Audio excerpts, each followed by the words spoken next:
Hello, nerds. Welcome to GeekBeast, part of the Geekish Network. This is your daily rundown of Geeks news by geeks like you. If you're new to our show, we cover the Geek News beat and we share our opinions with you.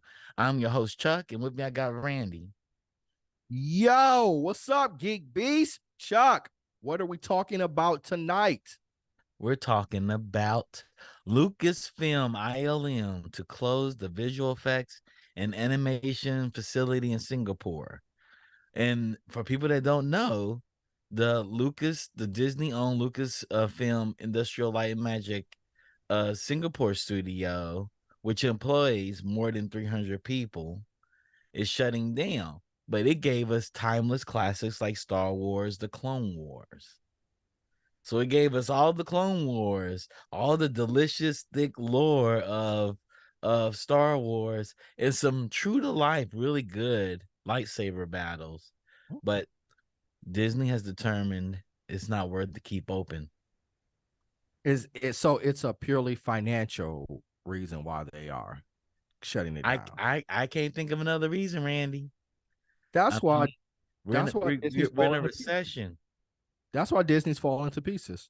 It is literally why Disney, Warner Brothers, DC, like a lot of them are falling to pieces. People like, understand. Why don't you close down this studio? The studio's been around since 2004. They have made you over 400 episodes of Star Wars, The Clone Wars. They have a particular art style that is unique, that is considered Star Wars art style. And you're like, nah, we don't need to keep it anymore. We're on this live action tip. Nah, we're done. Okay, so, all right. We have to put into perspective the importance of the Clone Wars. Not just to the lore, but to the existence of Star Wars in itself. Star Wars. Because following those prequels, there was a lot of disappointment in Star Wars by Star Wars fans and just by people who watched the prequels, period. Of course, it had its stands and everything like that. Clone Wars made a lot of people fall back in love with Star Wars. He had already been fans. And then it's kind of built on everything else. So for them to come in and like destroy the studio, right, where this kind of greatness was birthed from, it's disappointing to hear. It is disappointing. People care to forget. We saw Cad Bane animated for the first time. We saw Ahsoka. We've met Ahsoka. Yeah, we met Ahsoka. We met Ventress. There's so many things. We met the Bad Batch and Omega. There's so many things that came out of this studio and this art style. Sure, the stories were made here, but they were brought to life there. Yeah, man. And Star Wars is nothing without like its visual effects, right? I mean, it's part of the whole thing in storytelling, right? The stories, the characters, and the visual look that we came to love. And Clone Wars made great leaps in the technology of 3D animation and created a look for Star Wars. So sure, it wasn't photorealistic, it wasn't Pixar, but it was a price affordable for a TV audience. And this is before like whatchamacallit. What's the great one we watched? What's the great Arcane? Yeah, this is before Arcane, right? Yeah, right. This is when technology was tough. Right. We can't judge it by Castlevania and Arcane, but for what it was at that time, it was great. It was great. Yeah. I mean, and if push come to anything, if that studio could have done an Ahsoka animation, who's telling how magical it would have been over this live action they got to give us?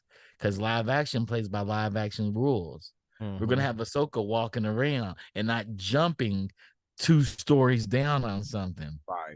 Right.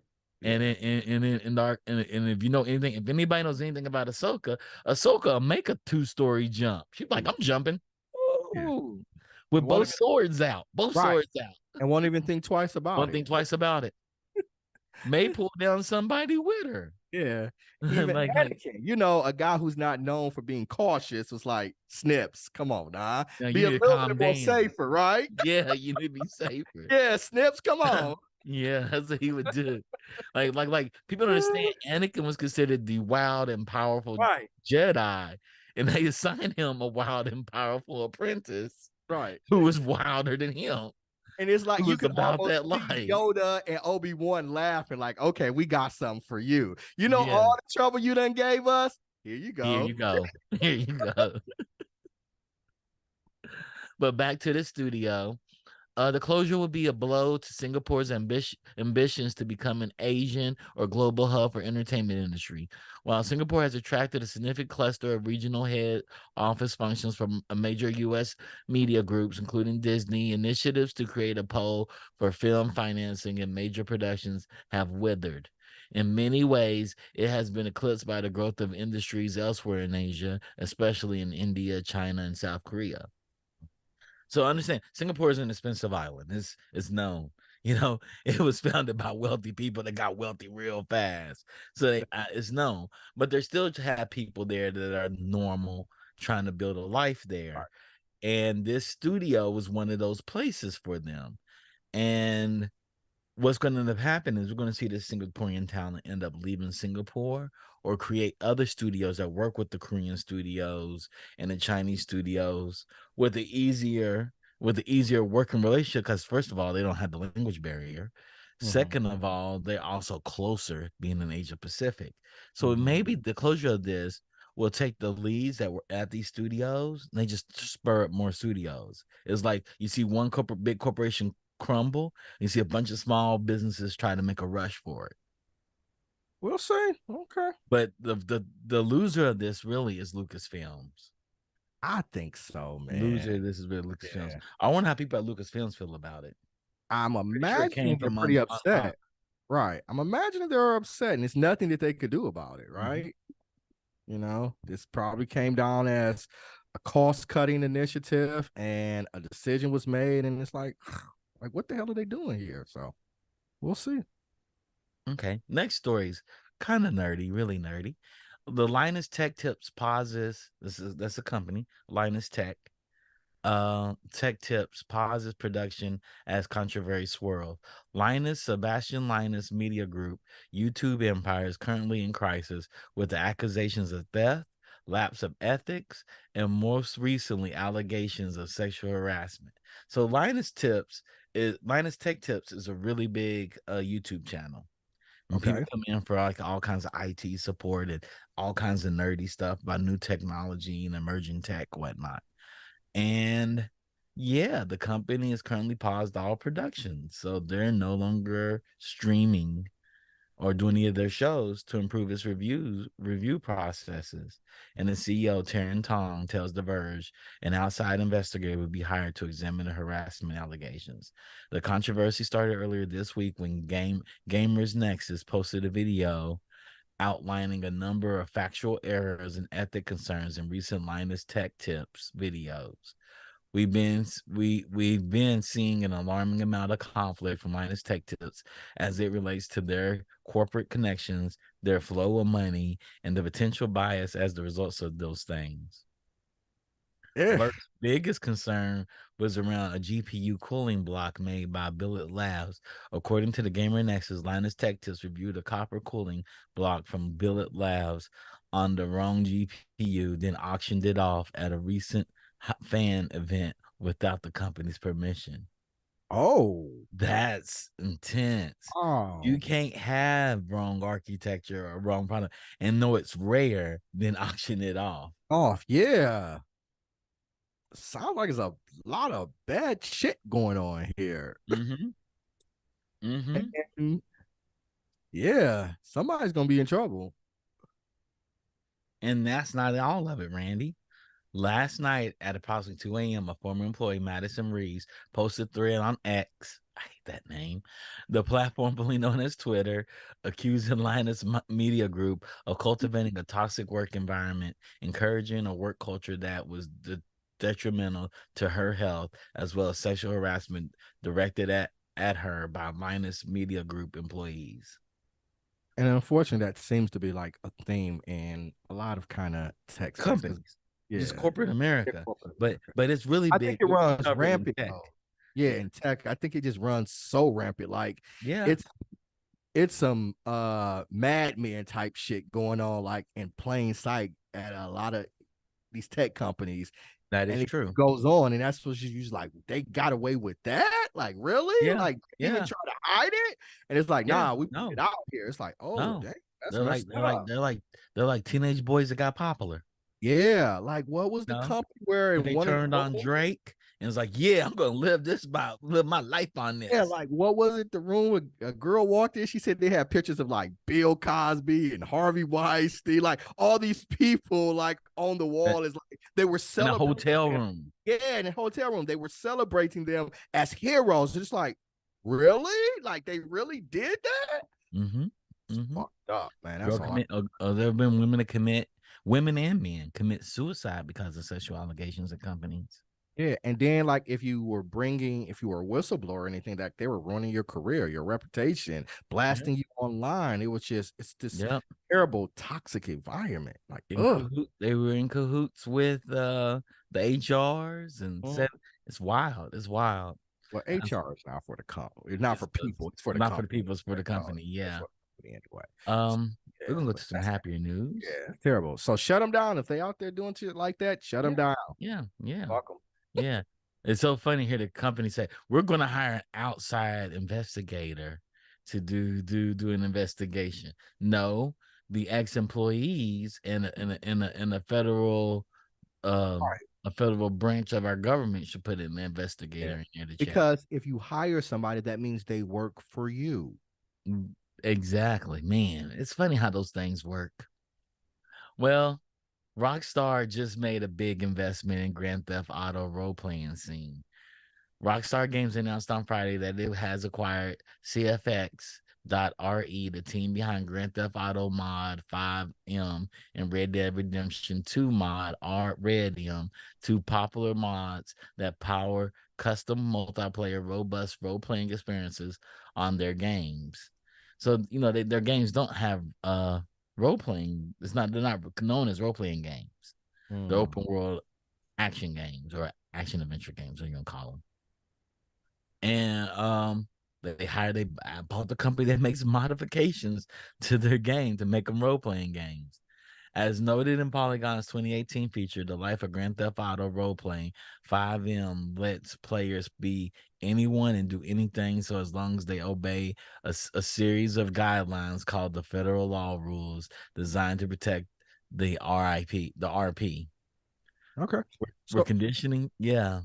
so what do you think about this enhancement? I Or think it's gonna be interesting because they bought these companies probably to help build Grand Theft Auto 6 while enhancing Grand Theft Auto 5. Grand Theft Auto 5 has been around for 3 generations of consoles. I is think that it came out when it unusual what's or up? is that unusual or is that standard? Yes, that the same game has lasted this long. Mm-hmm. Uh, Excuse me, it's a game that has an online community that's vibrant and people still play it. And it's been around since I see Grand Theft Auto. It's been around for a minute. There's a whole huge streamer, a bunch of streamers do Grand Theft Auto roleplay, Yeah, and they're like hugely popular. yeah. Like where the characters have like full on like storylines, Mm-hmm. and people are following all these different, and it's like full on. They got really huge. A lot of these streamers, especially during the pandemic, is it really but So like you're role playing as a character in a video game, yeah, creating new stories like a movie. it's crazy. Yep. The game's been around since 2013. Actually, Down a decade. It's been a decade. and I found out that Anthony Davis and the Lakers actually watches one of the streamers that actually got really big because of the GTA roleplay. Just watching GTA roleplay. He's just watching it, so it's So crazy. yeah, the game started on PlayStation 3 and Xbox 360. made the PlayStation 4 and Xbox One. Then now it's on PlayStation 5 and Xbox Series X. So it's lasted 3 generations. It's lasted longer than the consoles themselves. Yeah. Well, I mean, that's not unusual. Games last longer than the consoles. Sometimes, like people play God of War 5 on God of War, they'll release it on PlayStation 6, but it won't have a large community still playing it. But I mean, yeah, it's a huge. It's huge. And everybody's like, "When's Grand Theft Auto 6 coming?" And if I was Rockstar, it's like, "Why the hell would we make Grand Theft Auto 6 when we got 500,000 players still playing this?" Right. Every single day. Every day. They made $6 billion worldwide in the initial launch. Yeah. On day one, they made $1 billion. Yeah, that's the initial launch. That ain't counting what is done subsequently. Yeah. So they made $1 billion on the first day. Yeah. As a pre-order. I remember when it dropped and it was like, and everybody was talking about how many units it sold. It was like, they made $1 billion on that's $1 billion for pre-orders. Yeah. And it was like they spent like 500 million on it. It was like, shit, they made $1 billion in one day. So whatever they spent on it, it was worth it. Worth it. And it's still around, the same game, probably updated code. They use it as a test ground for what they're going to put in Grand Theft Auto 6. So Grand Theft Auto 6, there's a lot of interesting rumors, of course. The interesting rumor I want is they put the game in DC. After Donald Trump's presidency, they should make Grand Theft Auto 6 in DC. Yeah, people storming the Capitol. Storming Capitol. You got all the cocaine around the Capitol. And the Obama and the Trump administration wrote itself into a parody. Oh yeah, and it's only we don't even want to go down that rabbit hole because we'll yeah. So it kind of brings me interesting too is like that we were talking about the other day about the Star Wars Outlaws, open world. Imagine the role playing that. Yeah. Right. Imagine the role playing that. Like people are going to be like Grand Theft Auto 5s put together. Yeah. People role playing as Jedis, all kinds of stuff, man. It's real big. It's a really huge game. Games are really big these days. They've been big for like the last 20 years. Like the gaming industry, now they're really big. Like Starfield. Just talking about like 10 million planets, moons. They're literally big. Like they're 100 gigs or more on my hard drive.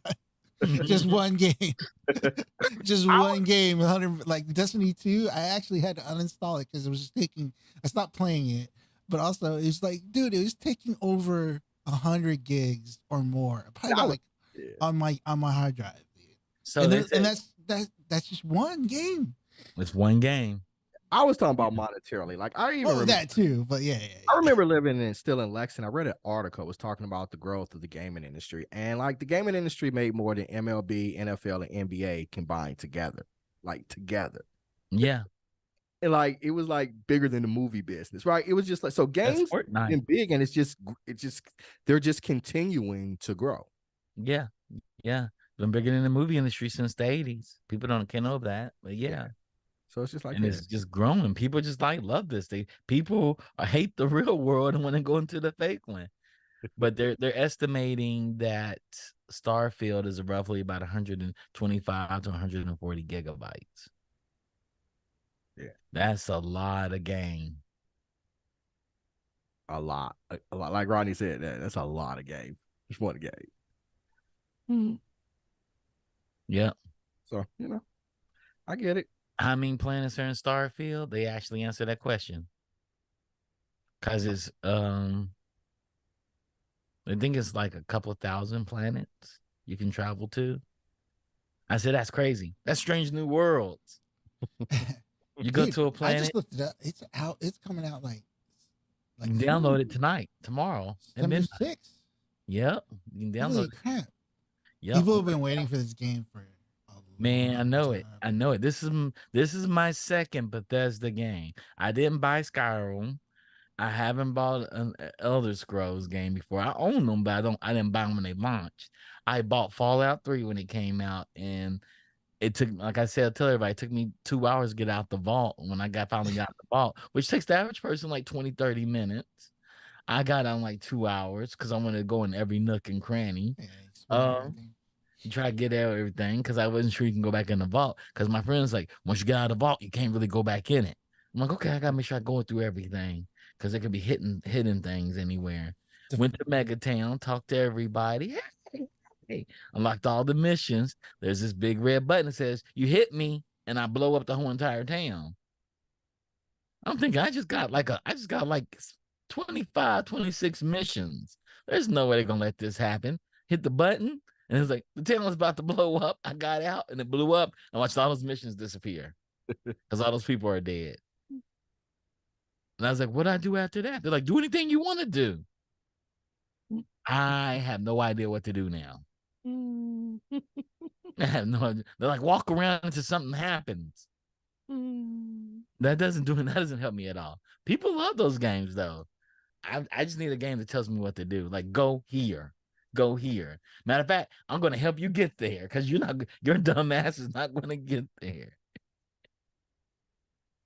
Randy, we'll get you in the games. You're gonna love it. You're gonna love it. You're gonna love it. You're gonna be like, what? What? I got Starfield. I was a farmer. I was farming my crops. Defunct said he just installed a 4 terabyte SSD in my computer to prep for all of this fall's new games. So I know it, right? It's crazy. Go Defunct. Defunct. Yeah, that's how I have 2 4 terabyte SSDs over here. Jesus Christ. I got 2 of them I got installing something. So, oh no, they're not SSDs. I don't think they're just standard hard drives. I got 2 of them. Okay. That's a lot of space. 4 terabytes. It's not that much, dog. Jesus. Not that much. Not that much. Right now, you gotta think. Rodney said Destiny's 125 gigs. Yeah. I mean, he said Baller Gate is 122 Baldur's Gate 3 is 122 gigs. Yeah. And that's not RPG. Then you got Skyrim, which is like 100 gigs. That's like 10 games, maybe. Yeah. My World of Warcraft install is like, I think it's 100 gigs right now too. Yeah, maybe. It's a lot of games. Man. Well, right now we got anybody in crosstalk already? Nobody's in the waiting room yet. Nobody's in the waiting room. I guess we'll keep going, Randy. How you feel about that? Let's keep on going then. We'll keep going. I'm pretty sure we got plenty of stories.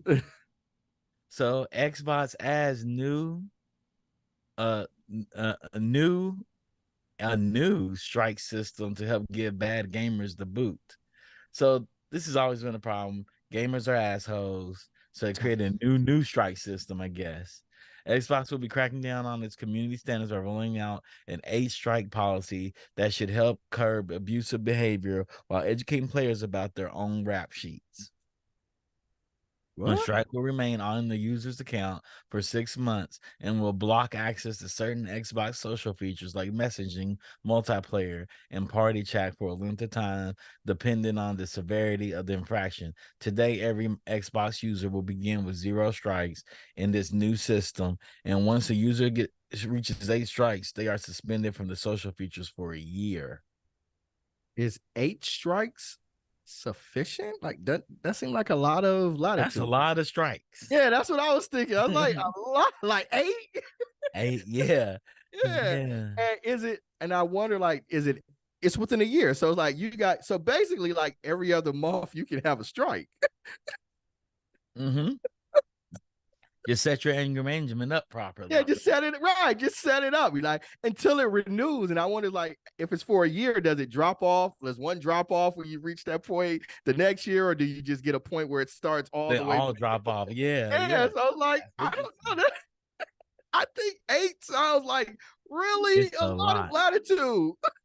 It is. 8 strikes and you're out just doesn't ring right with me. And it could be maybe I'm just used to 3 strikes. So, Man, almost every game that I play, I don't even trust the reporting system because I think the only time I ever saw something really happen, it was in Valorant. I did report some people for like cheating and for just being toxic. And I did get some reports. But anything else, man, I don't ever see anything happening. Mm-hmm. I just don't know. I just don't know if this is gonna actually work or not. Yeah. Yeah. 8 strikes is a lot of strikes. Yeah. People are dumb online, man. Yeah. They're wild. They're wild. And maybe that's what it is. Maybe it's just so many infractions. It's like 8 isn't like a lot. I don't know. I'm just guessing, you know. It is a lot. It just seems a lot. It just seems a lot to me. It's like different offenses carry different numbers of strikes. So you can get multiple different offenses that carries multiple strikes. Okay. McCarthy likened this to driver's license points program. A graphic in the blog illustrates some examples. Profanity is 1 strike. Sexual inappropriate behavior is 2 strikes. Hate speech is 3 strikes. Okay. So So it's tiered. Okay. So Okay. certain offenses carry Yeah. more strikes. Yeah. Okay. All right. Yeah. Yeah. So What if it's sexually explicit, hateful, and profane? maybe Is you it can get them just kicked off 3 from one. strikes, Yeah. or is that Was a it- whole 6? Or maybe you take the highest one and that's the one that it sticks with. Yeah, yeah, Yeah. yeah, Stuff like this, like the ratio, like if a 3 is the max, right? So if you get accused of a 3, even though it can include all of the other ones, they cap it at a 3. yeah. This is speculation. I don't know. Speculation. It's interesting. Yeah. We'll see how this plays out. Yeah, right. We'll see how this plays out. It Yeah. seems that we got Courtney in the lobby for a crosstalk. You ready to go in the crosstalk? Sure. Okay, let's go to crosstalk right Going now. across that. Yeah, that's interesting. So if you can get 3 with 1 offense, then 8 is not. It's not like 1. It's basically 2. So yeah. Yeah, it's crazy. It's crazy. If it was just 1, you like, Yeah, I'm it's gonna like do all the I'm heinous gonna be stuff. racist every damn month, right? The worst one I'm right. gonna do over and over again. And then Every just other restart month. my Anger time. management. Right. And then, once it restart, I'll start all the way back over. Yeah. That's wild. That's wild. So We'll see if this works or not. we will see. Hi, Hello, Hey, Courtney. How Courtney. you doing? I'm okay. How are you guys? Doing great. Doing great. No Well, complaints. Courtney, we were Hmm. off last week due to unforeseen reasons. Are you caught up on all the shows? Which shows? Hijack, Star Trek, I am caught up on those 2, and that's it. and the 50 other shows that Netflix has dropped. Netflix dropped like 20 shows last week. New shows? New shows. Brand Like new shows, what? like, here. I don't Oh know. man, they dropped so much form of content and material. Like, where did this all come from? Man, No, I didn't know anything about that, but I don't know. I I literally almost choked. It's like the universe was like, can you pull this off? I feel like I read this article in, was it the LA Times, about this, right? Suits is having a revolution on Netflix. And people are like discovering that TV show, which aired on USA. I think it was a Peacock show originally, or not originally. It was originally on USA, but it was an NBC Universal product, right? Yep.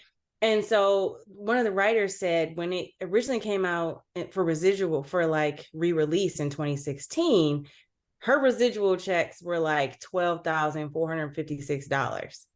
And it's been on Netflix for like 1 month, and her residual check for like one episode was like $400, 414. And then another writer said one of his episodes, he got a check for 256. And I just feel like I kind of don't want to watch TV right now until the strike is over, because that's not right.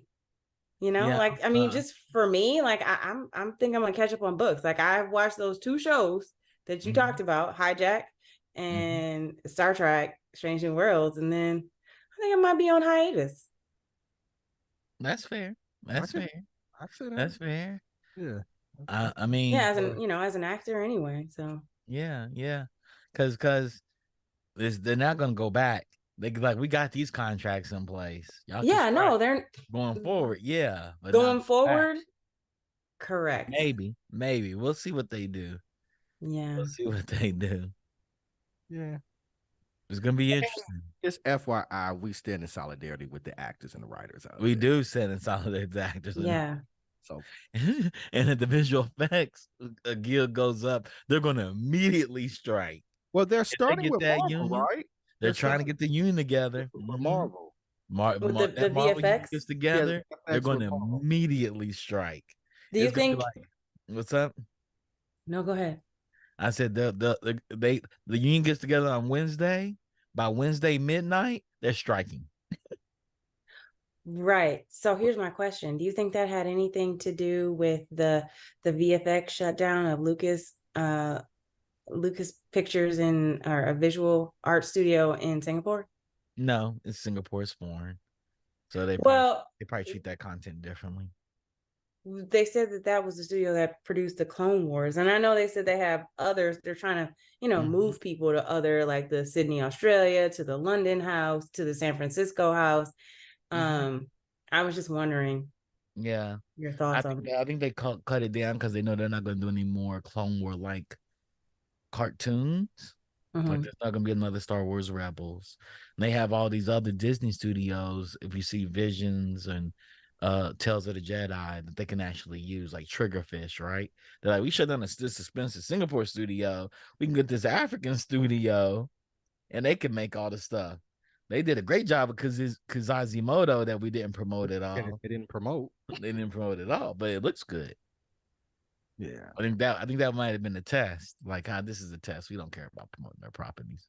If the visual effects goes on strike in Marvel, it is a game changer because they can't they can't, right? You can't do anything with Marvel without visual effects. There's no point. I couldn't believe they didn't have a union. Nope. They've always fought. None of them do. Like the animators, the visual effects, none of them have those. Video games, none of us got unions. Yeah. The music industry don't have union. Like none of them. Never happened. Yeah, it's like none of them. Yeah, so I think they all. SAG doesn't cover Broadway though, right? No, that's Actors Equity. Okay, Actors Equity. Okay. Yeah. Yeah. I'm surprised they haven't combined those two yet. I mean, they can't really, because that would take away from it's too different. Like the medium is too different. Yeah. It's like they covers Actors Equity, because I'm a member of both Actors Equity and SAG-AFTRA. And it doesn't, because they're stage actors, musicals and covers musicals and straight plays. Okay. And some like comedy? Readings and stuff like that, huh? Yeah, that's in comedy and readings. Okay. Like stage productions of like new rights, like playwrights and stuff like that. Some of them, have readings and whatnot. Like movies that got to Netflix. They brought in Cloudy with a Chance of Meatballs 1 and 2, Fast and the Furious, all those movies. They brought in Coming to America, all the Despicable Me movies, Ferris Bueller. Like they just packed movies in on August 1st. They're like, here. It's crazy. It's constantly dropping new content. They've got to figure out what they're going to do with these streaming rights, because they do. Recording's point, and the internet's been full of like videos with like actors and writers talking about their royalties. Talking about it. Yeah. Like it was this one guy, he posted a check of like 35 cents. It was like, why they even send it? You know what I'm saying? Yeah. Like, the paper was more than the actual amount, right? I know they have to send it out, but it was like, so it was like, I've gotten one for like 3 cents before. That's so crazy. So it was like this one guy, he did a reoccurring like guest appearances. It's like 20 shows, and like so they listed all of the shows on the statement, and it was like $10.15 for like 30 shows. It was crazy. It's crazy because I know how they do the equation. Like, the streaming service itself takes half the $15 for Netflix. They take $8, $7 left for the divide between all the shows that are watched by that viewer. Man, the more shows you watch, the smaller that bag gets for everybody. So that's it. We stand with SAG-AFTRA. Yeah. We hope the strike ends soon. Lord knows. Particularly for the Writers Guild. Yeah. And they're able to get back on their feet quick and get creative again. And everything works in their favor. And and all these other companies, these film companies, they got to realize David Zaslav doesn't need another house in the Hamptons. He already has 3. He already has 3 houses in the Hamptons. And so they're not giving in. Is that what you're saying? What's up? Is that what you're saying, that they're not giving in? They're not giving in right now, but they need to give in and realize he doesn't need it. The investors that sit on the backside of these companies have to be like, really? Is this what we're doing? Is this what we're doing? Yeah, that's kind of why I was like, you know what, I got a lot of books I can read. And then I saw that James Gunn has been dropping titles of different DC properties, and every time he drops a new property, it sells out. Like I guess the most recent one he dropped was Wonder Woman Historia, which came out as a comic that came out in 2021, and it's already like people are losing it trying to catch up on all these books. So I know my brother gave me the Ninja Turtle Ronin. I hadn't read, so that's on the list. I can get that. Death Note. I'm gonna finish Invincible. Yeah, all the things that I haven't done. Yeah, and if you decide to watch content, watch foreign content. There's a lot of foreign content. I'm gonna watch Jujutsu Kaisen. yeah. I'm gonna watch that, and on Crunchyroll, not on like Max or Netflix or anything like that. They do the same thing though, you know. But yeah, I agree. With that being said, thank you all for tuning in. This is our session of Crosstalk with GeekBeast. I'm your host, Chuck, and we got Randy, and we have Courtney today. Shout out to Digital Click for always handling our marketing needs and actually doing our borders and layouts for our shows. Shout out to Defunct for curating all our stories for us. And shout out to Rodney for doing all our tech production and tech directing. With that being said, we gotta tell the people to come back. We got I'm sorry. You're right. You're totally right. Thank you, Randy. Thank you. You caught it all up. Y'all should stay tuned. We're gonna be back in 5 minutes.